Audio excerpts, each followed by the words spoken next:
Samuel 23 juillet 2015 travaille sur soi de nombreuses civilisations antiques attribuaient une origine divine aux messages reçus dans certains songes. Il en est un, de temps en temps, qui dépasse les rêves classiques y compris les plus construits pendant les phases de sommeil paradoxal. Ce rêve dont la force émotionnelle vous submerge lors de son déroulement. Ce rêve qui vous bouscule, vous réveille en sursaut, incapable de se réapproprier l'espace même de son propre lit. Ce rêve qui vous laisse chancelant encore de longues heures après. Ce rêve qui provoque des émois dès que notre mémoire lui redonne vie. Je déambule dans les rues d'un quartier historique qui m'évoque un sentiment de réconfort et de connu. Les rues sont pavées, les maisons en pierre de taille. L'atmosphère est sereine. Je prends plaisir à guider des personnes vers un lieu que j'affectionne sans pour autant l'identifier. La déclivité des rues m'étonne et brise un peu l'image que j'avais de ce lieu dans lequel je semblais retourner après une longue absence. J'entre dans une boutique pour en ressortir assez rapidement. La pente de la rue à l'extérieur me donne le vertige. Je regrette immédiatement mon choix d'être allé aussi haut pour atteindre cette boutique. J'entreprends de descendre la rue avec cette sensation de vertige qui ne me quitte plus. J'oblique pour pénétrer sur une place. Mais alors que je m'y engage, la pente devient de plus en plus abrupte. La peur de perdre pied me gagne. J'essaie de toujours avoir une prise, un arbre, un banc public, les pavés de la place. Je glisse. Je m'affole ne trouvant pas de prise à saisir. Je me retrouve hors de la ville. Une forêt est à ses portes, en contrebas de la ville sur un terrain très incliné. Je n'ai qu'une obsession: descendre vers un point plus bas. Remonter me paraît un non-sens, je veux fuir mon vertige. La surface du sol devient si raide qu'elle s'apparente à une paroi verticale dorénavant. La bascule est complète. Les arbres ne se déracinent pas mais me permettent de sauter d'un tronc à l'autre maintenant qu'ils sont à l'horizontale, plantés dans un sol vertical. Je dérape et déboule. Je finis par m'agripper à une branche en dernier ressort. Je m'aperçois que je suis accroché au dernier arbre de cette forêt. Il n'y a plus rien en contrebas, juste un sol de granit lisse et sans prise,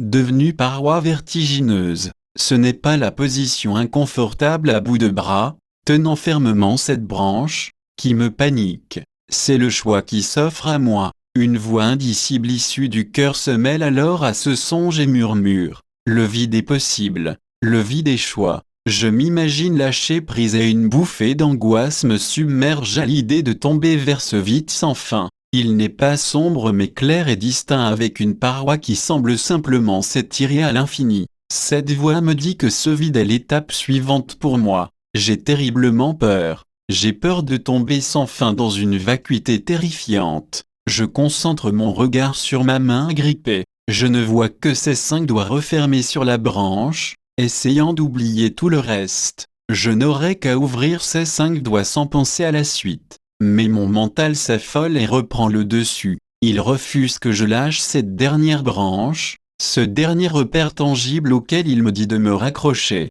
Mon mental me fait craindre la souffrance si je lâche. Il me recouvre de sa réflexion froide et logique. Remonte, remonte, il y aura sûrement une autre sortie, une autre solution vers le haut. Tu as le temps de la chercher dans la forêt ou même dans la ville. Ce choix laisse poindre la crainte que je cherche indéfiniment en vain une sortie, que je tourne en rond. La pente est si glissante, je ne peux aller que vers le bas. C'est le sang naturel, ce bas qui ouvre sur le vide, ce vide qui m'appelle. Mes doigts ne glissent pas sur leur prise, je peux faire mon choix sans contrainte de fatigue. La voix qui m'invite au grand saut n'exprime aucune contrainte. C'est à moi de faire le choix. Un combat intérieur entre dans la mêlée de la peur, du vertige, du doute qui semble m'émettre à ce moment-là. S'affronte la logique qui me dit de remonter, que je n'ai pas exploré toutes les possibilités, et l'illogique qui me dit que ce serait perdre mon temps, que j'ai suffisamment exploré les possibilités et que réexplorer le tangible dans un cycle sans fin, me ramènera vers ce vide qui m'appelle. Mon cœur me faisait ressentir la justesse de ce vide mais mon mental allié à l'ego déployait toute l'incertitude et l'angoisse possible pour me ramener à la raison. Cette nuit-là, j'ai eu peur de souffrir, je n'ai pas lâché ma prise, je n'ai pas pu. La route du vide. Yanouri dans son crâne de cristal en lapis lazuli me regarde de ses orbites vides. Elle irradie une douce sensation de chaleur et de réconfort depuis que je l'ai posée sur mon ventre. Elle me glisse qu'il n'y a pas à craindre ce qui ne peut m'atteindre, car c'est moi qui décide ce que je laisse m'atteindre. Je ne fais pas immédiatement le lien avec ce songe intense où mon mental avait réussi à m'atteindre avec les doutes, le vertige, la peur paralysante. Je continue de la fixer jusqu'à ce qu'il me prenne l'envie de relire des contes de Bardena sans objectif précis.